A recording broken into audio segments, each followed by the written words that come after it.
Hi everybody, Stephanie Calhoun again from Satori Yoga and Healing.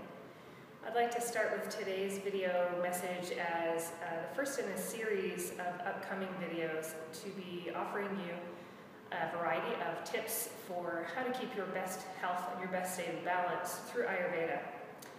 So today's offering, I thought we would start looking at the idea of kapha. So in the calendar year, in this part of the world, we consider having 4 seasons. In Ayurveda, we consider there being 3 seasons. There would be summer, early winter, and late winter. The combination in early winter is the fall season into the early winter time. Late winter begins now and shifts us right through to springtime. And that season in the Ayurvedic calendar is known as kapha season. And kapha is a combination in the 5-element theory of earth and water. What that means is there's a dominance of earth and water element in the universe, and so there may be signs of an imbalance of excess water and earth within each of us. So just take a moment to pause and reflect as to whether maybe you've been feeling a little more sluggish lately. Have you been cold? Obviously there's cold weather, so you have likely had a chill, but have you been feeling consistently cold, hard to get warmed up? Has your body been feeling a little stiffer? Have you been feeling more congested, or is there a presence of mucus, a type of water element showing up in the body? Are you retaining fluid, or maybe retaining weight? So these are some common factors that might be showing up for you in this season that's beginning of kapha. So it's important to note that we're just at the end of what we call vata season. And vata season is when things can get a little bit too movement oriented, meaning our mind may be racing, our sleep may be very interrupted and scattered, maybe some symptoms of insomnia, forgetfulness, a little more anxiety perhaps. So we're just at the tail end of the vata season. So when working with this practice I'm going to offer you today, you want to be mindful to not disturb or increase what would be wind element. So not get too erratic with this practice or try to do it too quickly. So the practice I'm going to offer you today is specifically for helping to reduce kapha, so excess mucus or excess water and earth element in the body. It also brings a brightness and a vibrancy to the mind, which may be feeling a little cloudy or sluggish. So with that in mind, keeping a good, steady, stable pace so as not to disturb the wind element and make things a little too movement oriented.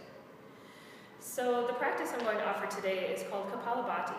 And Kapalabhati essentially means in English to polish or luster the mind or the skull. So it's known as the breath of fire or the skull shining breath. Skull shining sounds a little intimidating, so I'd like to sort of think of it as more the element of adding a brightness or a vibrancy to the mind. A lightness that's a positive lightness rather than a lightheadedness, but a lightness in terms of there's ease of focus, there's a creativity that's allowed to enter very easily. So Kapalabhati, the skull shining breath, helps to reduce the cold quality of kapha by generating some heat in the body. It is a very intensive movement-based practice with some forceful exhalations by engaging strongly in the abdomen. We exhale through the nose, creating a sound like this. It's similar to, some people would say, as though you're trying to blow a mosquito off your upper lip, but your hands are tied, so you can't do that. So you would use your breathing to be able to remove that pest from underneath your nose. So again, it's a series of repeated exhalations done through the nostrils by forcefully contracting the abdominal wall inward towards the spine. So it's important to note that the belly is not pushing out as you're exhaling, rather it's pulling in. So some of you may find it helpful to place a hand to the belly when you try this. Some people should not practice this. Even if you're feeling the effects of kapha, you could use some other tips in Ayurveda to help reduce that rather than this. Those people would be anyone who is pregnant, anyone with any inflammation or recent surgery or hernia in the abdomen, any kind of infection or inflammation in the head in general. If you have glaucoma, if you've recently undergone eye surgery, if you're experiencing a headache currently, ear infection, sinus infection, throat infection, even if the sinuses are quite blocked today or any day, it's not a good idea to practice Kapalabhati. You want to be able to breathe very clearly through the nose. So I should reiterate, this is not a practice that's done to work a cold out of your system or work sinus congestion out of your system. It's done to prevent getting a cold, to prevent having a virus infiltrate the sinuses.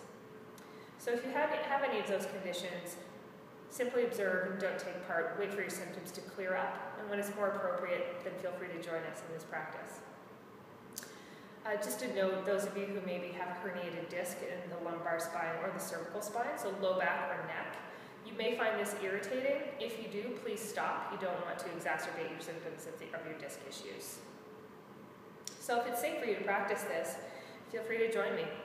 I'm going to demonstrate now silently, and then I'll talk you through a verbal discussion of what I've done. I'll be working through 20 rounds of Kapalabhati, the skull shining breath.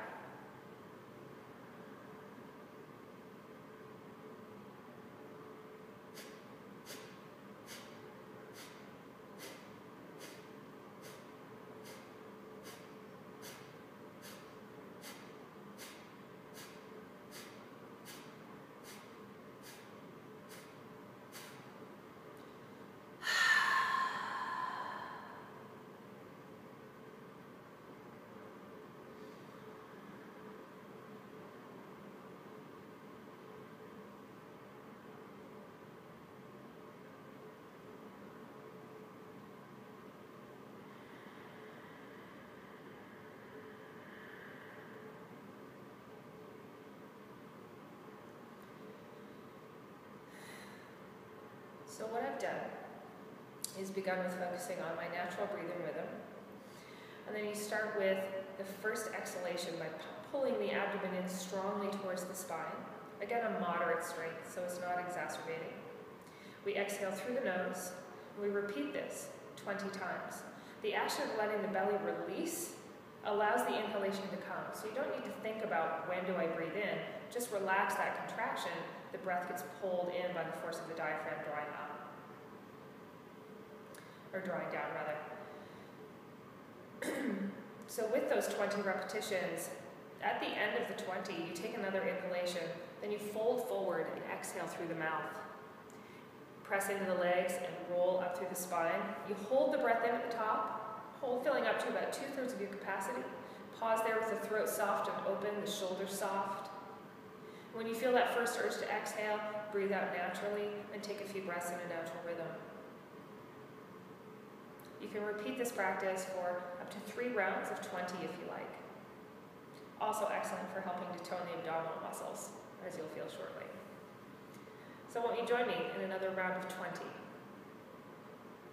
Letting the eyes close, taking a tall spine. Noticing your breath, a natural smooth rhythm.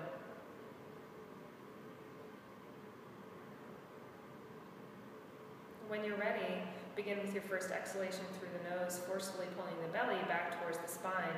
Then just release that, and the in-breath will come, like this.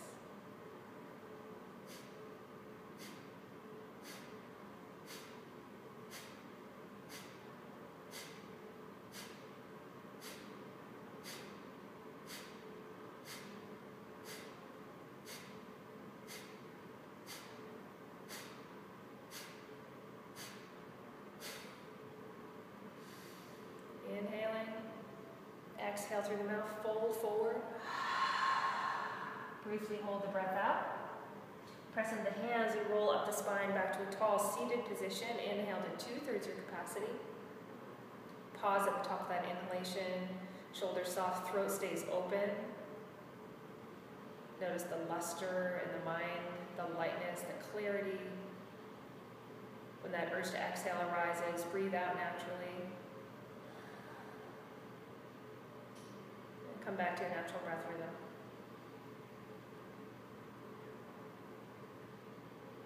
Again, feel free to complete this for another 2 rounds of 20.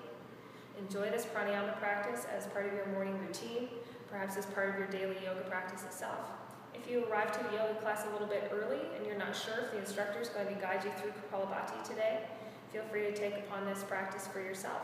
You may want to clear the nostrils before you start the practice or have a tissue nearby. Doing a neti practice followed by nausea, oiling of the nostrils, is particularly helpful to do prior to this practice, so so you don't overly dry the sinuses, having them cleared by the neti practice and then well lubricated through nausea. I hope you find these tips helpful in helping you have your best, most successful, healthy, and balanced kapha season. Namaste.